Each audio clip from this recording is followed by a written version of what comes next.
2024 লোকসভা নির্বাচনে বিজেপি বিরোধী ইন্ডিয়া জোট নিয়ে রাজ্যের শাসক দল ও রাজ্যের কংগ্রেসের তাল ঠোকাঠুকি এখনো চলছে।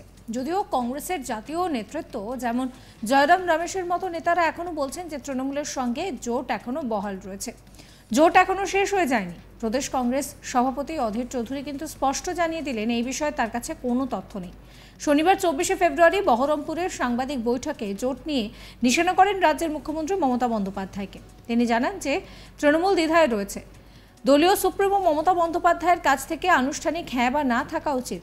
তারা আনুষ্ঠানিকভাবে বলছে না যে জোট গঠনের প্রক্রিয়া শেষ হয়ে গিয়েছে, কারণ তারা দ্বিধাদ্বন্দ্বের মধ্যে রয়েছে। প্রথম দ্বিধা, দলের একাংশ মনে করছে যে ইন্ডিয়া জোট ছাড়া একা লড়লে পশ্চিমবঙ্গের সংখ্যালঘুরা তৃণমূলের বিরুদ্ধে ভোট দেবেন। তৃণমূলের একাংশ চাইছে যে জোট অব্যাহত থাকুক। আরেক মহল অন্য দ্বিধায় রয়েছে, বাংলায় জোটকে বেশি গুরুত্ব দিলে মোদী সরকার তাদের বিরুদ্ধে ইডি সিবিআইকে ব্যবহার করবে। এই দুই দ্বিধাদ্বন্দ্বের কারণে তৃণমূল স্পষ্ট সিদ্ধান্ত করতে পারেনি। হয়তো দিল্লিতে কিছু আলোচনা হচ্ছে, কিন্তু আমার কাছে সেরকম কোনো তথ্য নেই। এমনকি এই পরিস্থিতিতে সিপিএম নেতা মোহাম্মদ সেলিমের সঙ্গে জোটের কথাবার্তা শুরু করেছেন বলেও জানিয়ে দেন অধীর চৌধুরী। তিনি স্পষ্ট জানান যে তারা চান সিপিএম এর সঙ্গে আঁতাত করে লোকসভা নির্বাচন লড়তে। শোনাবো আপনাদের কি বলছেন অধীরবাবু। দেখুন, আমার জানা নাই জয়রাম রমেশের এই মন্তব্য কেন বলছেন, কি বলছেন আমার জানা নাই। আমি পশ্চিমবঙ্গ প্রদেশ কংগ্রেসের সভাপতি, আমার অগোচরে কিছু হয়ে থাকলে আমার তো জানার কথা না। আমার কিন্তু কিছু জানা নাই। আর উল্টো দিকে টিএমসি পার্টির পক্ষ থেকে স্পষ্ট বলে দেওয়া হয়েছে তারা 42 আসনে লড়বে।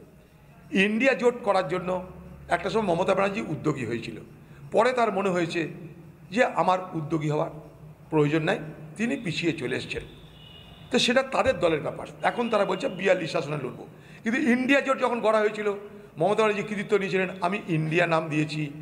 রাহুল গান্ধীকে তিনি বলেছিলেন রাহুল গান্ধী আমার নেতা, সে তিনিই এখন পাল্টি খাচ্ছেন তার দলের লোকের মাধ্যমে। এখনও যদিও মমতা ব্যানার্জি নিজে মুখে বলেননি যে আমি ইন্ডিয়া জোটে থাকবো না, কারণ তারাও জল মাপছে। এই কারণে তৃণমূল দলের একটা অংশ ভাবছে যে ইন্ডিয়া জোটের সঙ্গে যদি আমরা না যাই, ইন্ডিয়া জোট থেকে যদি বেরিয়ে আসি, তাহলে বাংলার সংখ্যালঘু মানুষ আমাদেরকে ভোট দেবে না।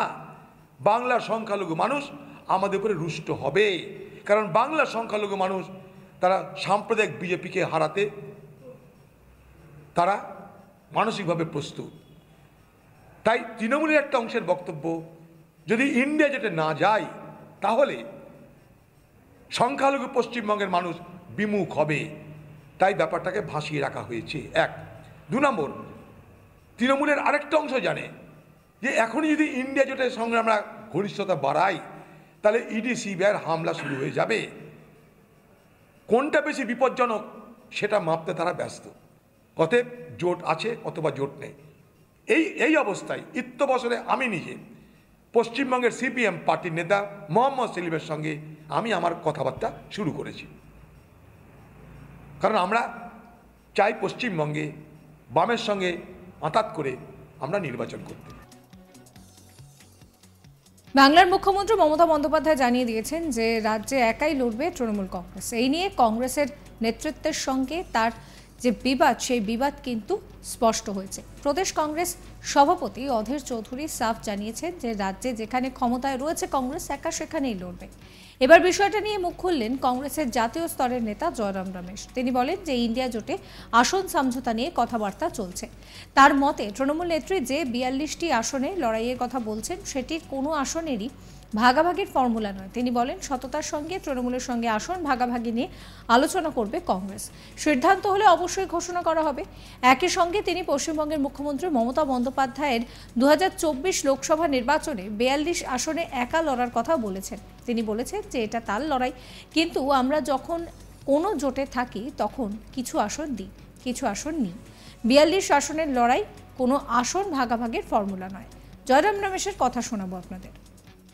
हकीकत ये है कि बातचीत चल रही है, इंडिया गठबंधन मजबूत है और हमारा लक्ष्य लोकसभा चुनाव है, विधानसभा का चुनाव नहीं है।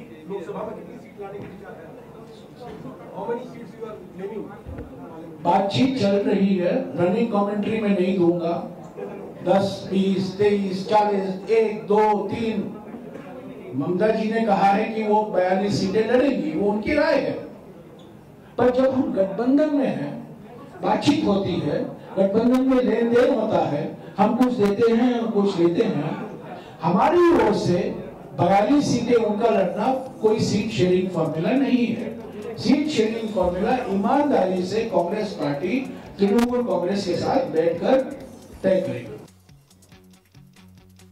इंडिया জোট লোকসভা ভোটে কতটা প্রভাব ফেলতে পারে বা কতটা প্রভাব পড়তে পারে সেই ব্যাপারে জানতে চাওয়া হলে তিনি বলেন যে তিনি জ্যোতিষ নন।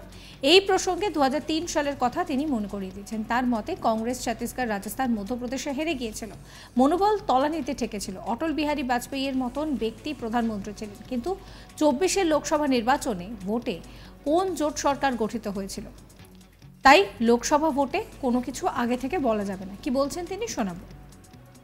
मैं कोई ज्योतिष नहीं हूं, मैं कहूंगा कि इतना सीट कांग्रेस पार्टी जीतेगी, पर मैं एक चीज आपको याद दिलाऊंगा। आप लोग, मैं जानता नहीं हूं कि नहीं, आप एक बहुत मशहूर हिंदी फिल्म हुआ करता था 1950 के दशक में, 20 साल बाद, आपको याद है? 20 साल बाद उसके गाने आज भी मशहूर हैं।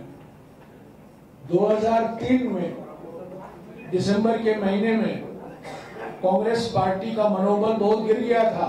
हम छत्तीसगढ़ हारे, राजस्थान हारे, मध्य प्रदेश हारे।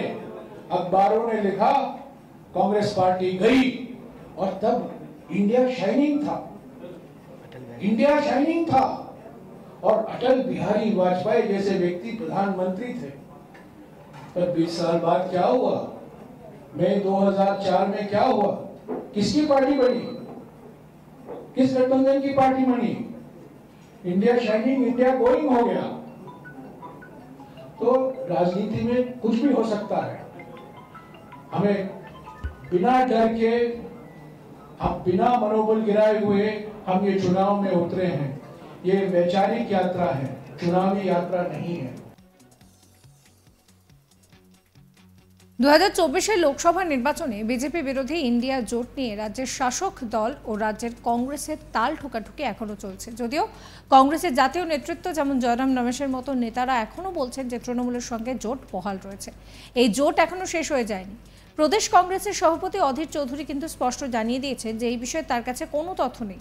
শনিবার 24শে ফেব্রুয়ারি বহরমপুরের সাংবাদিক বৈঠকে জোট নিয়ে নিশানা করেন রাজ্যের মুখ্যমন্ত্রী মমতা বন্দ্যোপাধ্যায়কে। তিনি বলেন যে তৃণমূল দ্বিধায় রয়েছে, দলীয় সুপ্রিমোর কাছে এখনো পর্যন্ত আনুষ্ঠানিক হ্যাঁ বা না কিছু আসেনি, সেটা আসা উচিত। তারা আনুষ্ঠানিকভাবে বলছে না যে জোট প্রক্রিয়া শেষ হয়ে গিয়েছে, কারণ তারা দ্বিধাদ্বন্দ্বের মধ্যে রয়েছে, এবং সেই নিয়েই কিন্তু এবার অধীর রঞ্জন চৌধুরী তিনি কটাক্ষ করছেন। সাবস্ক্রাইব করবেন আজ তাক বাংলার ইউটিউব চ্যানেলকে, ফলো করবেন আজ তাক বাংলার হোয়াটসঅ্যাপ চ্যানেলও।